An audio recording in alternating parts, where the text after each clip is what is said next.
All right, everybody, welcome back once again. Thank you for watching this video. Check out my website here, danceofthecosmos.com. Again, my name is Dan Hendricks, and we're going to continue on our investigation of looking at the three Nakshatras related to each planet and looking at the core nature of those Nakshatras to help us better understand the energy of that planet. So, which planet are we talking about in this video? We're talking about Jupiter. So let's go ahead and check out Jupiter's Nakshatras here. So, what we see right here with Jupiter, the first Nakshatra is Purnarvasu. Purnarvasu, the meaning of Purnarvasu itself, of the word, the name Purnarvasu is restoring good. And then we see here the deity of Purnarvasu is Aditi, which is the mother of the gods. So Aditi is known to be like, so there's a bunch of sun gods, sun-related gods, or sun-related deities, known as the Adityas, which are all offshoots of Aditi. But then Aditi also has a bigger role as well, meaning that Aditi is also known as like the female half of Brahma. I've even heard it referred to as, where Aditi has a lot to do with bringing out the creation of the universe. In fact, I've heard it worded that Aditi is said to have like the whole universe and all of the physical things in the universe have sprung forth from Aditi. And I've also heard of Aditi as when Aditi is revered, when someone is worshiping Aditi, it's like they will be asking Aditi to remove them from a situation that is binding them. So from something binding, which it means that Aditi has the power to get somebody who is in a bad situation out of a bad situation. And with that being said, it's like a motherly type energy. And then when we look at the Shakti power of Purnarvasu, we'll see that this Shakti power, which is like the energizing field of this Nakshatra, that whenever there's a planet in it, that planet is within the energetic field of Purnarvasu, and that energetic field is this Shakti power of gain of wealth or substance. So it's getting something that it needs, right? And what is the result of getting that is the revitalization of plants. And I think real quick, what should be seen here is the prefix of these two words, restoring and revitalization, like that prefix re. That prefix re means that it's as bringing something back that is currently not in that, whatever that condition is, was in that condition at some time in the past, is not that way now, and making it better again. So it's like it's making it better again, which is the idea of restoring good, revitalization of plants. And the idea, when it specifically says here plants, because plants are something that grows. And we'll see here it's revitalization, it's charging it with the energy of life. So it's gain of wealth or substance. So it's getting the thing that it needs to breathe life back into something so that it can grow. So it's really helping things to grow. And then when we see here the basis above, on one hand is wind or air, and the basis below, on the other hand, we have wetness or rain. So what do we know about wind or air? We know that wind or air is something that is very changeable in its form and its direction. It moves at different speeds, and it goes and permeates and kind of goes through and around everything. And it's moving things into a new position. And then we see real quick, the nature of this nakshatra is that of movable. So we see wind and we see movable, much like we talked about with Swati when we were talking about in the Rahu video. We see here, it's the idea to move around to do what it needs to do. And then wetness or rain, on the other hand, it's like bringing these together. It's bringing together wind and rain, right? And if you know anything about the way that storms work, or at least here in the West, here in California and in Nevada, where I have lived, before we have storms, before we have a rainstorm, we have wind, because it's the wind that's moving that system in. It's like moving it into position. And then when we talk about rain, what do we know about rain? After rain falls from the sky, what happens after that is we see new plants are sprouting. So we can see here that it's, so with the basis above and below, is it's like it's putting itself into position to nurture. And that's a great kind of metaphor or explanation or understanding of Purnarvasu and of this whole nakshatra and how it can relate to Jupiter. That Jupiter is about about bringing about the ways of making something regaining its previous structure, its previous auspicious structure, and breathing life into it too, breathing life into something to make it, to help it grow again and to nurture it, and finding the ways to do that. So we can see that Purnarvasu gives that quality to Jupiter. And then when we go over here to the nakshatra of Vishaka, this nakshatra means branched. And whenever I think of branched, what I think of is like there's a tree trunk, and then there's these branches that come off it that are fanning out and splitting off from a common source, basically. So you have you can either look at it as many branches off of a trunk of a tree, or you can look at it as a single branch that spreads out into all these other branches. And then when we talk about the deity of this nakshatra, which is Indra Agni, which is really, what's interesting here is this is really two separate deities who are kind of, the way that Sanskrit works is it kind of links words together when it can. So this is about Indra and Agni, which are two, especially in the early Rig Vedas, from the research that I've done, Indra and Agni are two of the most important and revered deities. Agni is, well, we know so much about Agni when we talked about this in the sun's video. And we also know that Agni is a representative of all the fire in creation, whether that's the digestive fire in the gut, or whether that's our ability to see, whether that's the sacrificial fire. In fact, when it comes to Agni, it's all about we're always offering sacrifices to Agni. Because whenever we're doing any kind of yagya or any kind of homam or any kind of fire ceremony, we're always offering an oblation into the fire. And it is Agni that is taking, Agni is that fire that is taking that sacrifice that has been made into it. And then what we know about Indra is he's known as like the leader of the gods. And we also know that Indra is related to storms, and Indra is related to lightning. And one of the things is Indra is said to always be in battle with Vritra, which Vritra is like this demon that's known to obstruct humanity. And so Indra's, one of his goals or his jobs or what his duty that he performs, and this is how he's symbolized by lightning and thunder. Whereas Indra is known to be like chasing out that demon or beating off that demon so human life can continue, basically. And so these are two highly revered gods. And not only that, but these two gods are known to be brothers as well. And now let's go ahead and look at the Shakti power of Vishaka. Again, that energetic field that corresponds to the nakshatra of Vishaka is that of to achieve many and various fruits. And then we see the Shakti result is the fruit of the harvest. So it's the power to achieve whatever it is wanted, because a fruit is something that we're always seeking to get.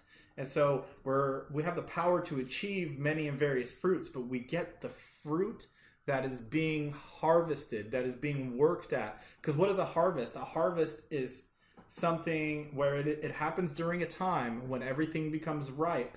We have a harvest, which is where we go and we do the work to get that fruit, that specific thing that we are after.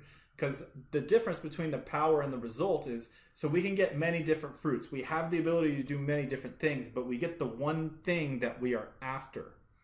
And then we'll see here it's very similar when we talk about on the one hand with the bases above and the other hand the bases below. So on one hand with the bases above we have plowing or cultivation, again, which is the work that goes about, you know, making it so something can actually happen. The work that we do beforehand, you know, that allows for crops to be planted, for seeds to be sown, for a field of crops to grow to fruition. And then the basis below is the harvest. So it's bringing together, and then harvest is what we do at the end. It's the last thing that we do for anything that to get that fruit, to get what has fully grown and come to maturity and fruition because of the work that we've done before. So Vishaka is all about being able to go out and do what is needed to be done to get what we need, and about giving the power to get many things, to get whatever it is that we could possibly want, but really going after the one thing that has been intended, that we've been setting to go out from the beginning. And we can see that, and then we'll see here the nature of this nakshatra is soft or sharp, or it's considered mixed, or it's considered ordinary. So what that means is that this nakshatra can kind of vacillate in what kind of energy it gives about for what is needed. Which, because that's the whole idea of plowing or cultivating a crop, is all about, I'm going to put in as much energy as I need to get there, whether that's I have to go at it very sharply, or whether I just got to kind of massage the soil a little bit to get the seed in there and then just water it from that point. So it's about because you'll see there's a whole point of growing that's not here. It's not about growing, it's about getting the fruit. It's about getting what it is that we want. And Vishaka is about that. And we'll see here that when we're talking about Indra and Agni, these are the two primary deities of primary importance. So we see that, and we see that it's about getting, and then the fruit of the harvest is ultimately what we're trying to do. So this is very kind of like, the way I look at this is a very goal-setting nakshatra. Very much a very pointed nakshatra of this is what we need to get done, and I'm going to do it, but I'm going to get there by doing the work. So we see that's what Vishaka shows that Jupiter then is. This gives Jupiter the energy, the subtle energy of being able to go out and get what it is that we want, and to give us the energy to know what it is that we want, because you can't plow or cultivate for a crop and get a harvest if you didn't have a singular vision of what you're trying to achieve. Now then finally, for the third nakshatra of Jupiter, we come to Purva Bhadrapada. This is translated as previous auspicious foot.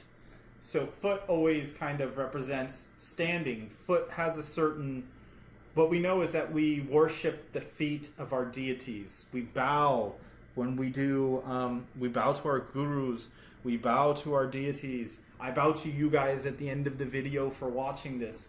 It's a devotional energy. The feet are always representing like devotion.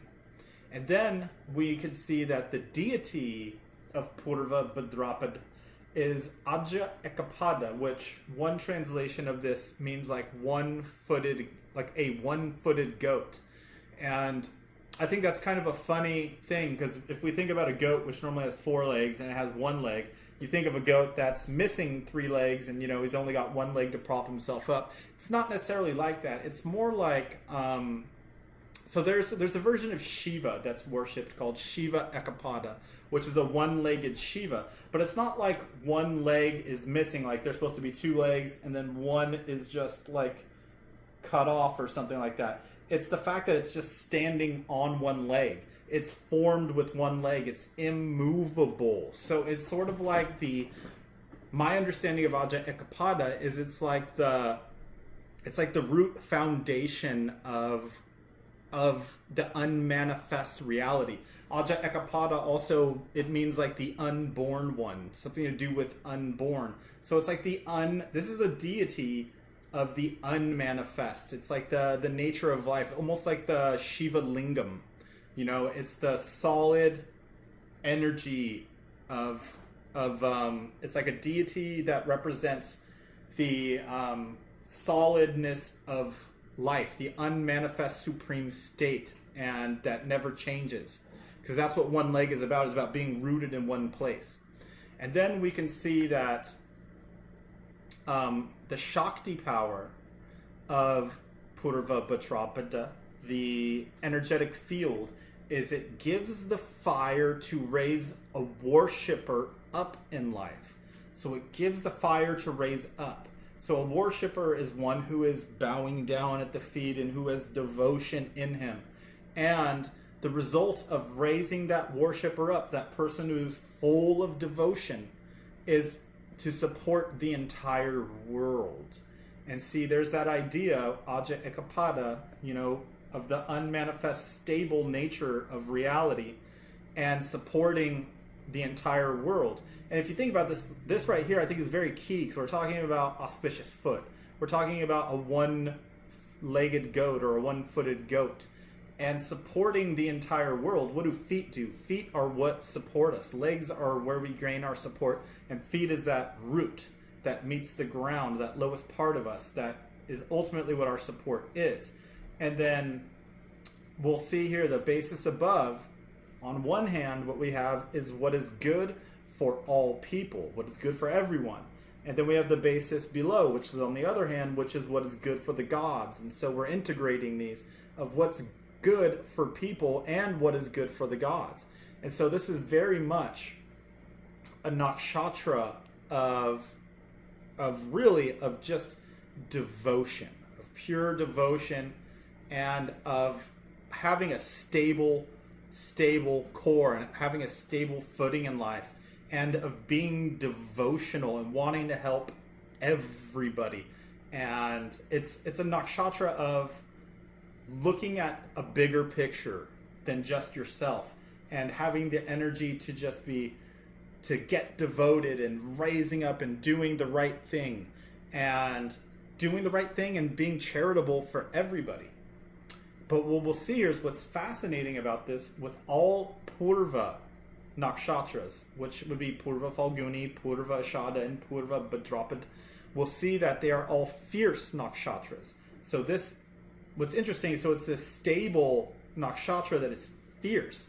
Because remember, we're talking about it gives the fire to raise the worshipper up in life, to just go after what it is that I need to do. It's a very, very strong energy nakshatra. So we see that Jupiter also has this quality behind him of of being able to raise up and go strongly after what it is that he's going to go after, but it's in support of the entire world. It's what's good for all people, and it's what's good for the gods. It's what's good for the meshing of the subtle and the physical world. Because we exist in the physical world. Gods exist on the subtle world. And then we're talking about the deity Aja Ekapada, who is in the unmanifest. So he's like working behind the scenes to support and bring sturdiness to everything. So we can see that Jupiter has that energy, that subtle energy to him and there's a lot of devotion that is some fierce, intense devotion of just wanting to do the right thing. And we can see that Jupiter is charged here with, you'll see through all of these nakshatras kind of have a common theme. If we look at the Shakti results, we have a revitalization of plants, so it's bringing the energy back into it. We have the fruit of the harvest. After all the work we've put in, getting what it is that we deserve out of it. And then we see here supporting the entire world. So we see that with Jupiter, it's about re-energizing. We see it's about getting what it is that we want and having direction. And then we see it's about being devoted and doing what we can to make everything happen for the greater good. Because we're devoted we have that energy of devotion to ourselves. And we just kind of rise up because we have that fire of devotion. And so very, very, and this very much ties into Jupiter, because we know Jupiter is a very charitable planet, Jupiter is a friend to any planet that he conjuncts. He's always trying to give more. And so we can see that. I mean, this is a giving nakshatra, Purnarvasu, a very motherly natured nakshatra of revitalizing, bringing energy back into something. And we know that Jupiter, the deity of Jupiter, not Jupiter's nakshatras, but the deity of Jupiter himself, of Brihaspati, the deity of Brihaspati is Indra himself. And we know that Indra, we talked about Indra in the Vishaka nakshatra. In fact, of all of the nakshatras related to all the planets, Jupiter is the only one that has the deity that represents Jupiter, also one of the deities that represents his nakshatra. And Indra, I was reading this on Dr. Arjun Pai. I was reading on his description of Indra Agni when he was talking about how Indra is related to the Indriyas, which are the sense organs, which is how we, which if you could think about what the sense organs are, which is like our ability to relate to the elements themselves. And so, so Jupiter is also known as Jiva, which is like the life force. And so we know that Indra then has a certain relation to that life force as well. And so we can see that Jupiter is all about that. And we see revitalization here. We see supporting the entire world here. And we see the fruit of the harvest, you know, of being able to get what we want. Because Jupiter is also known as Jupiter is a karaka for wealth. And then here with Vishak, we see that. And we see that, but it comes from, it's a karaka for wealth because Jupiter charges us with the energy to want to go get that thing, to put in the work and have a big plan of how we're going to get that thing.